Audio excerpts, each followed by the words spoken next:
नमस्कार दोस्तों, स्वागत है आपका एक और नए वीडियो में। दोस्तों इस वीडियो में हम लोग जैसा कि आप देख रहे हैं यहाँ पर मसूर की फील्ड पर हैं और इस फील्ड के मालिक हमारे साथ मौजूद है जिनको आप शायद जानते भी होंगे। दोस्तों कृषि जानकार यूट्यूब चैनल है इनका, तो इनसे डिटेल में चर्चा करेंगे इस खेती की बुआई के पहले फील्ड प्रिपरेशन से लेकर आखिरी हार्वेस्टिंग और थ्रेसिंग और मार्केट तक की डिटेल में चर्चा होगी। वीडियो पर अंत तक बने रहिएगा, चैनल पर नए सब्सक्राइब करके ही आगे बढ़िएगा दोस्तों इस प्रकार के वीडियोस ताकि लगातार आपको मिलते रहे। चलिए शुरू करते हैं। नमस्कार सर। नमस्कार, स्वागत है आपका फार्मिंग तकनीक पर। धन्यवाद। और हमें सर आपसे मिलकर बहुत खुशी है, आपने समय भी दिया, इसके लिए धन्यवाद पहले ही करना चाहता हूँ। सबसे पहले इस क्रॉप के बारे में बताइए सर, यही क्रॉप आपने क्यों सिलेक्ट की है? सॉइल तो आपके पास क्योंकि ब्लैक कॉटन सॉइल है, हाँ। मजबूत मिट्टी है, बहुत सारी फसलें इसमें से आप ले सकते हैं, लेकिन यही क्रॉप क्यों सिलेक्ट की है आपने?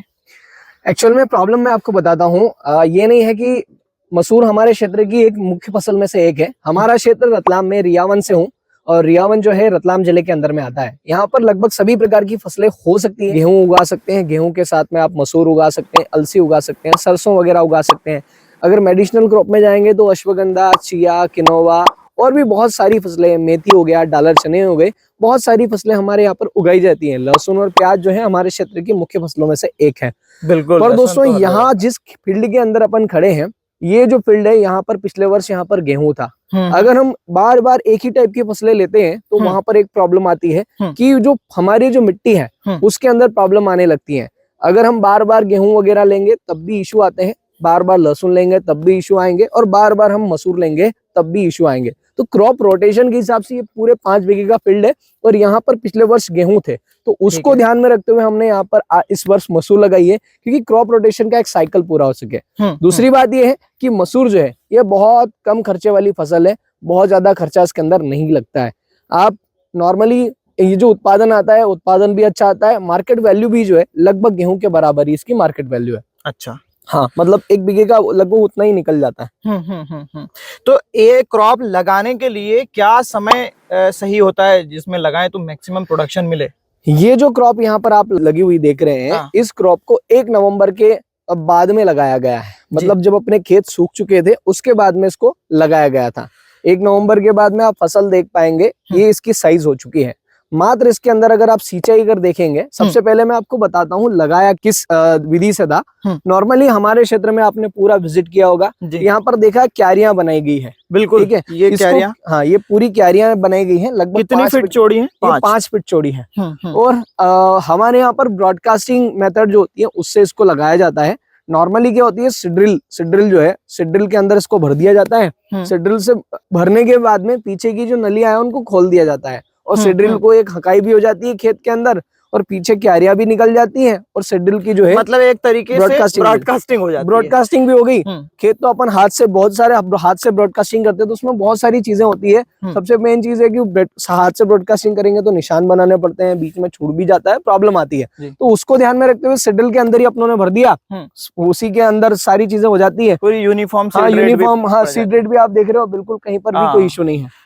तो सबसे पहले ब्रॉडकास्टिंग कर दी, क्यारियां भी उसी से निकल गई और उसके साथ में अपनों ने यहाँ पर फर्टिलाइजर भी डाल दिया था। लेकिन इसके पहले सर, इसको क्यारियां तैयार करने के पहले आप क्या तरीके अपनाते हैं फील्ड को तैयार करने? नॉर्मली आपने यहाँ पर सोयाबीन लगा था, सोयाबीन निकलने के बाद में अपनों ने हकाई वगैरह कर दी, 2 हकाई कर दी और खेत सूखने का इंतजार किया। गीले खेत में संभव नहीं है, गीले खेत में आप कोई भी चीज लगाएं, चाहे गेहूं भी लगा देंगे तो भी संभव नहीं है। तो खेत सूखने का इंतजार किया, मिट्टी अपनी अच्छी भुरभुरी हो गई और उसके बाद में अपने यहाँ पर लगाया। नॉर्मल सी बात है, कोई भी आजकल ट्रेंड है और मतलब समय की मांग भी है। हम कोई भी सीड लगा रहे हैं तो उसको सीड ट्रीटमेंट करके लगाया जाता है। जी, चैनल पर जो कमेंट्स मिलते हैं, हाँ, वो ज्यादातर मिलते हैं कि विल्ट के लिए क्या करें, तो बिल्कुल जरूरी हो ही जाता है। बिल्कुल, आप लेकिन सीड ट्रीटमेंट किस केमिकल से करते हैं या फिर क्या तरीके? मैंने जो यहाँ पर सीड ट्रीटमेंट किया था, वो मैंने केवल थाइफेनॉल मिथाइल 70% WP जो आता है जी, रोको, उसी से किया है। बस रोको से मैंने इसको सीड ट्रीटमेंट किया है, प्रति क्विंटल 250 ग्राम। ठीक है, मतलब सीड ट्रीटमेंट मैंने अच्छे से कर दिया। तो रोको जो है एक सिस्टेमिक फंगीसाइड है, उसके कारण इसके अंदर एक भी समस्या नहीं। आप पूरा प्लॉट घूम करके देखेंगे। बिल्कुल, मैं आपको एक सिंचाई की भी यहाँ पर चीजें बता देता हूँ। ये जो पूरी फसल आप देख पा रहे हैं, इसकी हाइट भी देख पाएंगे आप और क्लोरोफिल भी आप देख पाएंगे। ये जो फसल है ये मात्र 2 सिंचाई की है। मतलब शुरुआत में ब्रॉडकास्टिंग हुई, क्यारियां निकली और पानी गया।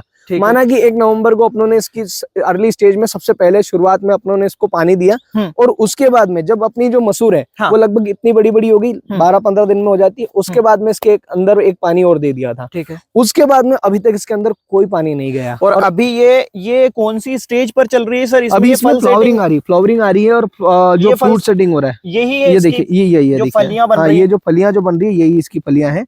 हाँ। और अभी इसके अंदर फ्लावरिंग भी है। कितने दाने होते हैं सर? नॉर्मली 1 दाना ही होता है। अच्छा। बहुत बार 2 दाने हो जाते हैं, पर 2 दाने जब होते हैं तो वो दोनों दाने छोटे होते हैं, मेनली 1 ही दाना निकलता है। और बीज दर इसके लिए क्या रखना होती है? बीज दर तो आप लोगों ने इसमें 17-18 किलो प्रति बीघा के हिसाब से रखी हुई है, प्रति बीघा, उससे ज्यादा नहीं।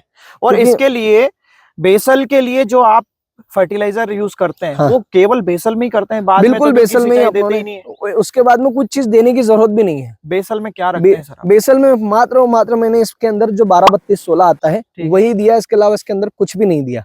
12-32-16 भी अपनों ने 35 किलो प्रति एकड़ के हिसाब से अगर आप समझो तो 35 किलो प्रति एकड़ के हिसाब से दिया था। और उसको भी अपनों ने जब सीड जो अपना बुआई करी थी, ब्रॉडकास्टिंग करी थी, तो उसी के साथ में अपनों ने डाल दिया था। मतलब वो खेत के अंदर अच्छे से मिल गया। उसके बाद में आप स्थिति देख पाएंगे।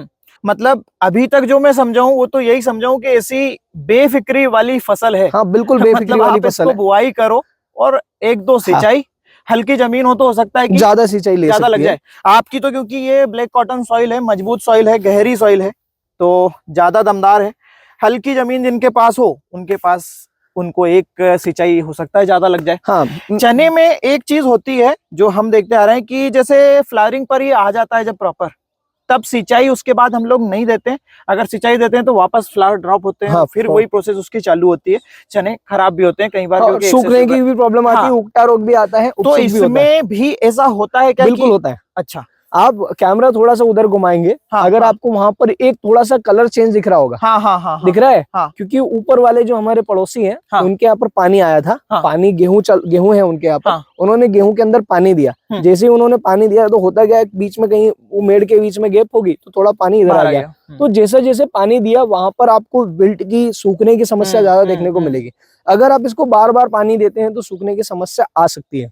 पर ये जो खेत है यहाँ पर 4 साल पहले मसूर लगी थी, बीच में और क्रॉप रोटेशन हुआ, उसके बाद में फिर आकर के मसूर लगी, तो यहाँ पर इतनी ज्यादा समस्या आपको देखने को नहीं मिलेगी। आप बैक टू बैक कोई भी फसल लो, चाहे गेहूं भी ले लोगे या चाहे आप प्याज ले लोगे, लहसुन ले लोगे, तो समस्या आएगी। तो क्रॉप रोटेशन सबसे मेन चीज है, मेन इंपॉर्टेंट चीज क्रॉप रोटेशन है। ठीक है, क्रॉप रोटेशन इस क्रॉप के लिए खरपतवार नियंत्रण के लिए आप क्या करते हैं? कौन सा तरीका अपनाते हैं? अगर आप अर्ली स्टेज पे शुरुआत की अवस्था में अगर आप देखेंगे तो यहाँ पर पेंडामेथिलिन काम करता है आपका। ठीक है, आप क्या करिए, शुरुआत की अवस्था में जब आपने यहाँ पर बुआई करी और जब पहला पानी आप फेर रहे हैं उस समय पर आप यहाँ पर पेंडामेथिलिन स्प्रे कर दीजिए, या फिर खाद के साथ में कोटिंग करके डाल दीजिए, चाहे आप यूरिया के साथ में कोटिंग करके डाल दीजिए। आपका खरपतवार जितना भी होता है ना, जो पेंडामेथिलिन कवर करता है, वो नहीं उगेगा। उसके बाद में यहाँ पर मजदूरों के माध्यम से जो है खरपतवार निकाला गया है। अच्छा, एक निंदाई भी हुई है? एक निंदाई भी यहाँ पर हुई। सिंचाई देने के बाद ही, क्योंकि जनरली उगता होगा। नॉर्मली सिंचाई देने के बाद में, अभी यहाँ से 1 महीने पहले यहाँ पर निंदाई हो चुके हैं। ठीक है। अब तो क्या है, नॉर्मली अब जो मसूर भी बड़ी हो गई है, अपनी क्रॉप बड़ी हो गई है, तो अब क्या खरपतवार आसानी से हो गया और बहुत गजब तरीके से कवर हुआ है सर। फील्ड बहुत प्रॉपर, बहुत क्रॉप देखें अगर तो इसका कवरेज बहुत प्रॉपर लगा हुआ है। प्रोडक्शन भी देखने को मिलेगा ही। इसमें क्या अवधि होती है सर इस फसल की? ये लगभग अपन कह सकते हैं नॉर्मली 4 महीने की क्रॉप है। पर बहुत बार क्या होता है, अगर फसल हल्की होती है तो 100 दिन में, 110 दिन में बाहर हो जाती है। ये क्या बुआई के ऊपर और खेत के ऊपर डिपेंड करती है। फिर भी अगर आप इसको समझे तो 100-110 दिन या 120 दिन की फसल है, मतलब 100 से 120 दिन के बीच में वेरी करेगी। इस पूरी क्रॉप के दौरान क्या क्या रोग या फिर कीट ये मेनली आपको फेस करना पड़ते हैं, जो मुख्य समस्याएं, उनका उपचार आप क्या करते हैं? अगर मेन इसके अंदर जो क्रॉप के अंदर जो कीट आते हैं, कीट में इसमें एक तो माहू जो आता है, महू मोइला जिसको अपन बोलते हैं, वो थोड़ा दिखेगा, वो उसका अटैक इस पे थोड़ा होता है। और जब आपने देखा होगा आसपास अगर सरसों की क्रॉप होती है तो आता ही आता है। ठीक है, तो महू आपको यहाँ पर दिखेगा। इसके साथ में आपको इल्ली भी देखने को मिलेगी। आप देख पाएंगे पीछे बगुले हैं। अभी इसके अंदर इल्ली की शुरुआत हो चुकी है। बिल्कुल, ये इंडिकेशन है। अभी ये इंडिकेशन है। पीछे अब बगुले अगर आपके आ गए हैं तो आपको कहीं ना कहीं इल्ली का भी ध्यान रखना है। जब मौसम ठंडा गर्म होता है, जब अभी आप देख रहे हैं कुछ समय पहले ठंडी थी, और उसके बाद में जैसे ही गर्मी आएगी तो यहाँ पर आपको इल्ली का प्रकोप भी देखने को मिलेगा। तो बहुत ज्यादा स्प्रे भी नहीं लगते, 2 स्प्रे में जो अपना मसूर है पक जाती है। एक स्प्रे में जस्ट जब मौसम खराब हुआ था उसके जस्ट पहले अपनों ने कर दिया था, और अभी एक यहाँ पर स्प्रे होने वाला है। तो ये जो इल्लियां भी खत्म हो जाएगी और महू जो था वो भी खत्म हो जाएगा, जिसको मोइला अपन कहते हैं, वो भी बिल्कुल खत्म हो जाएगा। तो बहुत ज्यादा समस्या नहीं आती है। पर एक समस्या यहाँ पर आती है, पाला गिरता है तब ये जलती है, मतलब पाले का थोड़ा प्रकोप रहता है। मतलब इसकी पत्तियों को बचाना होता है। मतलब पत्तियों को, फूल भी इसमें ड्रॉप हो जाते हैं, फूल भी जल जाते हैं और थोड़ा प्रोडक्शन में डाउन हो जाता है, हमारी जो फलियां वो खाली रह जाती है, क्योंकि जनरली पाला गिरने से हर फसल को जो नुकसान प्रॉब्लम है। एक समस्या और यहाँ पर है, अगर आप यहाँ पर देख पा रहे होंगे तो यहाँ पर जो अपने रोजड़े हैं, हाँ। वो उसको गद्दा समझ के यहाँ पूरा दिन मस्ती करते हैं, उनको मजा आता है यहाँ पर। उनका तो क्या है कपिल जी, कोई उपाय ही नहीं। हर किसान की सबसे बड़ी प्रॉब्लम वही है, सबसे बड़ी प्रॉब्लम जानवर अभी उनके ऊपर कोई काम कर भी नहीं रहा है। अगर आप यहाँ पर देखेंगे जहाँ पर हम खड़े थे, हमने जो चीज ही वही चॉइस करी कि जहाँ हम पहले से ऑलरेडी नुकसान है उसी जगह अपने खड़े रहे के ये करें। तो यहाँ पर रोजड़े हैं जो आते ही आते हैं और बहुत ज्यादा नुकसान, सबसे ज्यादा अगर वो खाते तो उनके पेट में जाता, पर वो खाते कम है और सबसे ज्यादा नुकसान लोट लगाते हैं, ये बड़ी समस्या है। तो इस फसल के लिए फर्टिलाइजर बहुत ज्यादा देना नहीं होता, स्प्रे बहुत ज्यादा आपको करना नहीं होता, स्प्रे में काम खत्म। बाकी जानवर इसको खाने वाले जो जानवर होते हैं, जैसे हमारे यहाँ पर जनरली बंदर होते हैं जो भरपूर नुकसान करते हैं चने को, वो इसको नुकसान करते हैं क्या बंदर? एक्चुअल में हमारे क्षेत्र में बंदर का इतना आतंक नहीं है। हाँ। फिर भी क्या खाने लायक, उनके खाने के लायक चीज नहीं है। थोड़ा बहुत खाएंगे तो पत्तियां खा लेंगे, इसके अलावा और क्या खाएंगे, दाना तो छोटा छोटा होता है, उनके पेट भरने लायक चीज नहीं। एक समस्या इसके अंदर फफूंद की आती है। हाँ। इसके अंदर जो अपना पाउडरी मिल्ड्यू कह सकते हैं या फिर अपनों को बभूती रोग बोलते हैं। बिल्कुल। और इसके अंदर डाउनी की भी प्रॉब्लम आती है, मतलब फंगस भी आता है। जब आपके यहाँ पर मौसम खराब होता है, धूल ज्यादा आती है, उस समय पर फंगस की प्रॉब्लम यहाँ पर देखी गई है। ठीक है। तो फंगस के लिए भी आपको स्प्रे करना होता है, तो नॉर्मल स्प्रे में अपना काम हो जाता है। आप यहाँ पर कार्बेंडाजिम इनकोजिब ले लेंगे तब भी काम हो जाएगा। आप यहाँ पर नॉर्मल प्रोफेनोसाइफर ले लोगे, इमामेक्टिन ले लोगे, तब भी आपकी इल्ली भी चली जाएगी। और मेलाथियान वगैरह आपने ले लिया तो सारा वो भी चल जाएगा। मसूर का हम लोग तो यूज करते हैं जनरली दाल बना के खाने में, इसके अलावा भी कोई यूज है क्या इसका? नहीं, मेनली ये खाने के लिए आता है। मसूर दाल खाने में ही उपयोग होती है, तो ठीक है, उसी उपयोग के लिए ये चीजें होती है। इस क्रॉप को, जैसे हमारे यहाँ पर कुछ फील्ड्स अभी भी खाली है और किसान पूछते हैं कि अभी कौन सी क्रॉप लगा सकते हैं, अभी हम खड़े जनवरी में, तो क्या ये जनवरी में भी लगाई जा सकती है? नहीं, ये जनवरी के लिए ऐसे सूटेबल नहीं है। अगर आप लगाएंगे तो बाद में गर्मी खा जाएगी, टेम्परेचर। हाँ, गर्मी खा जाएगी। थोड़ा टेम्परेचर, इसको फ्रूट सेटिंग के लिए टेम्परेचर चाहिए। तो वैसा कम टेम्परेचर में होने वाली फसल है। अगर ये होती तो ये बहुत ज्यादा बरसात में भी नहीं होगी, बहुत ज्यादा गर्मी में भी नहीं होगी। अगर इसके ऊपर बरसात पड़ जाती है, अगर इसके ऊपर बरसात पड़ी, तो ये पूरा उपसुक होने की समस्या इसके अंदर आएगी और बड़ी दिक्कत आ सकती है। मतलब पौधा जो ऑटोमेटिकली सूखने लगेगा, दिक्कत आएगी। क्योंकि विल्ट तो वैसे भी इसकी मेन समस्या है, विल्ट तो मेन समस्या है, जड़ पूरी वहां पर कट लग के खत्म हो जाती है, पौधा सूख जाता है। तो अभी इस क्रॉप में शुरू से आखिरी तक का एक मोटा मोटा लागत का कैलकुलेशन बताएं। लागत क्या, सीड लगा है, ठीक है, अपना खरपतवार नाशक अपनों ने डाला था तो 300 रुपए का, वो समझ लीजिए आप, खाद समझ लीजिए, तो बहुत ज्यादा खर्चा नहीं, 3-4 हजार रुपए का खर्चा है। और इसके पहले, इसके बाद में आप कटवाते भी होंगे। हाथ से कटाई होती है, हाथ से कटाई होती है, और थ्रेसर से निकलवाते हैं, कंबाइन से, वो तो सभी फसलों में लगेगा। तो इसका खर्चा, साथ में खेत आपने पहले प्रिपेयर किया होगा। तो एक मोटा मोटा आप 1 बीघा में कितना खर्च कर देते हैं? 1 बीघा में 6,000-7,000, 6,000-7,000। और 1 बीघा से क्या मिनिमम और मैक्सिमम प्रोडक्शन मिल जाता है आपको? अभी आप जो फसल देख पा रहे हैं, ये 5 क्विंटल से प्लस, मुझे उम्मीद है कि 5 क्विंटल से प्लस निकल जाएगी। अगर इससे हल्की होती है तो बहुत बार 3 भी निकलती है और बहुत बार 6 भी निकलती है। मतलब ये अब पाला गिर जाएगा तो इसमें फूल ड्रॉप की समस्या आती है। फूल ड्रॉप हो गए, जल गए, फलियां खाली रह गई, तो बहुत दिक्कत आती है। तो 3 से लेकर 6 के बीच का एक बहुत बार देखा गया है। और मतलब यहाँ पर हम लोग जो चने में करते हैं, हम लोग क्या तकनीक अपनाते हैं कि टाइमिंग को देखकर रखते हैं। पाला गिरने का जो टाइम चालू होता है जनरली जनवरी में होता है। सही बात। तो हम लोग कोशिश करते हैं कि जो फ्लावरिंग वाली स्टेज है वो फ्रूट सेटिंग पर चल जाए दिसंबर एंड तक। ठीक है, ऐसा हम लोग ट्राई करते हैं। हाँ जी, जल्दी लगा देते हैं। तो ये अगर इसमें भी ट्राई किया जाए तो ज्यादा अच्छा है, पॉसिबल है। बट क्या होता है कि हमारे क्षेत्र में पानी की, ये कह सकते हैं, कमी, ना तो बहुत ज्यादा पानी है ना बहुत कम पानी है। जिसके पास पर्याप्त पानी है उसके पास है, और जिसके पास नहीं है उसके पास नहीं है। जैसे कि अपना ये कुआं है, इसके अंदर पानी कम है, ठीक है, तो उसको देखते हुए हमने को पहले लगाना अपनी मजबूरी है। ठीक है, समझ रहे हैं आप? और एक और चीज होती है, जैसे जहाँ जमीनें हल्की हैं, जो जल्दी जिनमें नमी हट खत्म हो जाती है, मॉइस्चर, तो उनमें बोना जल्दी बुआई करना पॉसिबल है, जरूरी है। लेकिन बारिश के बाद में लाइक कॉटन सॉइल है, हाँ। तो इतना जल्दी बुआई भी नहीं हो 15 सकती। नवंबर आ जाता है बहुत बार, तो ये दिक्कत तो क्योंकि रहती है। खेत में वतर भी तो होना चाहिए बुआई हाँ, के लिए। प्रॉब्लम क्या है, अगर आप इसको ज्यादा, आपकी जमीन के अंदर ज्यादा मॉइस्चर कंटेंट है, हाँ, बारिश के हाँ, बाद में बारिश लेट तक हुई, हाँ, तो मॉइस्चर बहुत ज्यादा है, तो वैसी कंडीशन में अगर आप इसको बोएंगे तो पीलापन रेगुलर रहेगा। कोई भी फसल आप लगा लो तो पीलापन तो नॉर्मल सी बात है, रहेगा ही रहेगा। तो थोड़ा सा ध्यान रखने की जरूरत है, खेत सूखा होना चाहिए। इसमें 1 बीघा से, मतलब मैं एकड़ के उसमें देखूं तो 10 से 12 क्विंटल का प्रोडक्शन आ जाएगा। आप कह सकते हैं 8 से लेकर के 10 क्विंटल के बीच में रहना चाहिए। ठीक है, मैं एवरेज प्रोडक्शन इसका 9 क्विंटल लेकर चलता हूं, 9 क्विंटल प्रति एकड़ और के साथ एवरेज लागत इसकी एकड़ की 15,000 रुपए लेकर चलता 15 से 20,000 तक ले जा सकते हैं। ठीक है, 20,000 तक ले जा सकते हैं। 20,000 रुपए मानकर चलता हूं। तो ये प्रोडक्शन, इसका जो एवरेज मार्केट रेट क्या होता है? नॉर्मली अभी 5500 से लेकर के 6,000 के बीच में, 5,000 से 6,000 के बीच में, 5,000 से 6,000 के बीच, 5,500 ही लेके 5,500 समझ के चलिए। तो लगभग 50,000 रुपए की ये क्रॉप 1 एकड़ से हो जाती है, और लागत अगर कम करे तो 30,000 रुपए ये क्रॉप दे सकती है। बहुत ज्यादा इसमें मेहनत नहीं, बहुत ज्यादा देखभाल नहीं, बहुत ज्यादा झंझट झिकझिक नहीं, और पानी की कमी में भी ये क्रॉप हो जाती है। जो लोग मसूर की खेती में नए हैं या फिर करना चाहते हैं, करने का प्लान करते हैं, उनके लिए क्या कहना चाहेंगे आप?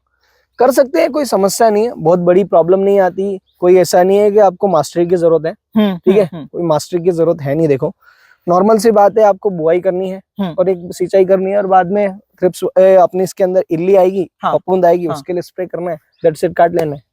बहुत ज्यादा मास्टरी की जरूरत नहीं है। नॉर्मली अपने जो किसान मित्र हैं सामने दिख ही रहे हैं, बगुले, वो आ जाएंगे तो आपको पता लग जाएगा कि इल्ली आ गई है। हाँ, ठीक है, जब मौसम खराब होगा, ऊपर नीचे आप पत्तों के ऊपर देख सकते हैं कि महू बैठा है, तो आप स्प्रे कर दीजिए।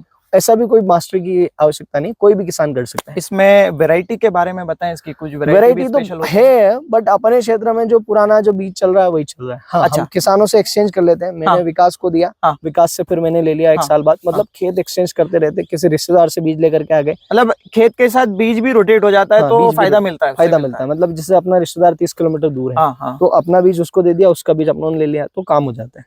हर 2-3 साल में ऐसा करते रहते हैं। मतलब इसका पर्टिकुलरली वैरायटी का नाम देसी जो घर का बीज है वही उपयोग कर रहे हैं। अच्छा, इसमें हाइब्रिड अवेलेबल नहीं होता है? अवेलेबल, बट वो किसान की उपलब्धता के बाहर है। थोड़ा बहुत ट्रायल वगैरह आता है कहीं से, तो किसान ले नहीं पाता, तो अच्छा, हाँ, उसके ऊपर कोई ध्यान भी तो नहीं है किसी का, बात वो भी तो है। मार्केटिंग कहाँ पे करते हैं आप इसकी? मंडी, जनरली मंडियों में बिकता है, मंडियों में ही बिकता है। आप किसान के पास में तो कोई प्रोडक्शन हाउस है नहीं कि उसको वापस से प्रोसेस करके बेच दे, ऐसा कुछ नहीं है। तो किसान क्या करता है कि मंडी बेच देता है, यहाँ से कुंटलों में बोरियां भर के गई और मंडी में बेचा, शाम को पैसे लेके घर, सीधी सी बात ये है। एपीएमसी में बिकता है। ठीक है, तो मेरे हिसाब से दोस्तों अब मसूर खेती के बारे में एक बेसिक आइडिया आपको लग गया होगा। इसके अलावा कोई और भी डाउट हो कमेंट कर सकते हैं, कमेंट सेक्शन खाली है और कमेंट करना फ्री भी है। और साथ में दोस्तों एक और चीज फ्री है, वो है सब्सक्राइब करना, जरूर कर लीजिएगा सब्सक्राइब। बहुत बहुत धन्यवाद कपिल, थैंक यू। और दोस्तों साथ में कपिल जी का भी यूट्यूब चैनल है, जिन पर स्पेशलिटी है लहसुन की, तो उसके बारे में अगर डिटेल जानकारी चाहिए तो कृषि जानकार को भी आप सब्सक्राइब कर सकते हैं। दोस्तों मिलते हैं ऐसे ही एक और नए वीडियो के साथ में, तब तक के लिए आप करते रहें मेहनत और देखते रहें फार्मिंग तकनीक। धन्यवाद।